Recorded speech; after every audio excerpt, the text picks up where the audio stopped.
Right now, Washington state lawmakers are in session. Some of the bills making their way through could have a big impact on family caregivers in this state. Here to share more on 3 pieces of legislation is AARP's advocacy director, Cathy MacCaul. Thanks for being here. Thank you. And helping us break this down, because I know that AARP is more than 2 weeks into the legislative session. You got 3 bills to talk about.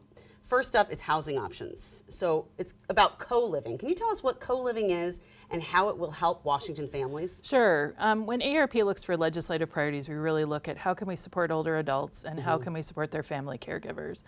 And the co-living bill is a perfect example because it gives people another option for housing. It basically removes the zoning restrictions around creating these type of housing that are micro apartments, but with shared living spaces. So shared kitchen, shared family rooms, so you could watch a movie together. Yes. So especially for older adults, that gives them a sense of community and they can live in communities where they want to stay. And for family caregivers, they can live closer to mom or dad, but yet not having to live in the same home. And oftentimes these kinds of homes or living situations are less expensive than the big ones that we see all the time in commercials. So it's literally helping families on so many levels.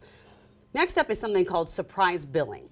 When it comes to folks using ambulances, I was shocked to hear that that was not covered as part of the surprise billing situation that we talked about. Can you tell us what is happening? So ambulances are one of the things that are not covered under the Surprise Billing Act. So when you talk about your healthcare costs, so any type of service that you receive, if it's out of network, you can receive a bill as a consumer. That is now prohibited except for ambulances. And so this is basically preventing ambulance providers from charging a consumer more than they should have to pay. Wow, and that's so important because so many people are avoiding it. As a matter of fact, AARP is working with State Senator Annette Cleveland, who is sponsoring legislation to include ambulance rides as part of the no surprise billing. And I recently asked her why ground ambulances weren't included in previous efforts. As with all things in healthcare, it was very complicated and complex. And while our state was one of the first to pass a prohibition on balance billing for certain healthcare services, and of course the federal Congress took action as well shortly after, it was really important to me that we come back and begin to address then those services that weren't included in those original policies. And so that is the impetus for the ground ambulance balance billing prohibition bill this year. I actually know someone personally who drove themselves to the hospital while they were having a heart attack to avoid ambulance fees. Have you heard many stories like this?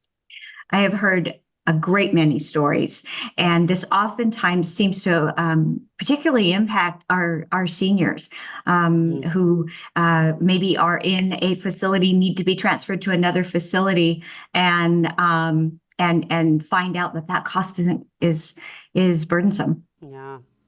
So Cathy, you heard my story. What kind of impact would this bill have on caregivers? So for family caregivers, you know, oftentimes an ambulance is contacted in a time of crisis and emergency, and then you're given a surprise bill. We've heard stories of individuals that have had even non-emergent transports by an ambulance from one hospital to another. So one person had to have an MRI because the facility didn't have an MRI machine. A 10-mile ride one way, 10-mile ride back, $3,000 bill. So this is what we're talking about. This has to stop. This is not good for consumers, and consumers then often turn to family members because they need help paying a bill because they want to avoid collections and that bill going into collections. So crazy. So finally, the last piece of legislation, let's work on that. The data broker legislation. What is data broker and how does it impact older adults? So data brokers, all of our data is out there. It's all consumable by a lot of other companies that can sell it. So anytime you're online, maybe you're buying a pair of shoes and you get a checkbox that says, do you want additional information? When you check that box, if you're not reading the fine print, you potentially are giving your data away that can be used and sold by these data brokers. This policy is basically to say to data brokers here in Washington State, you must register here in Washington State if you want to do business. It's a very simple bill. It's a first step to more consumer protections. I like that. It's a first step. It's not going to fix the problem right away, but it is. And thank you so much to AARP for doing some of this legwork that is going to affect everyone. So if this passes, how will it help consumers all across the board? So again, the data broker bill is a good first step. What we're hoping is eventually it'll be just like your credit report, where you can go onto the 3 credit report agencies and see what's being reported about you. Eventually, what we want to see here in the state is that a consumer could go on and see what information these data brokers are collecting about them and then opt out, that they do not want their information sold any further. That would be amazing. Thank you so much. How can people at home help in the legislative efforts? Contact your legislator, speak up, use your voice, email, make a phone call, write a letter, share your stories, share your challenges around the cost of health care or prescription drugs. There's more work for us to do, and AARP is definitely a strong, fierce advocate in making sure that we're protecting consumers and their family caregivers, because it all takes all of us as we age. Amen to that. Thank you so much again for everything that you're doing, and hopefully we'll get an update from you soon about these 3 pieces of legislation.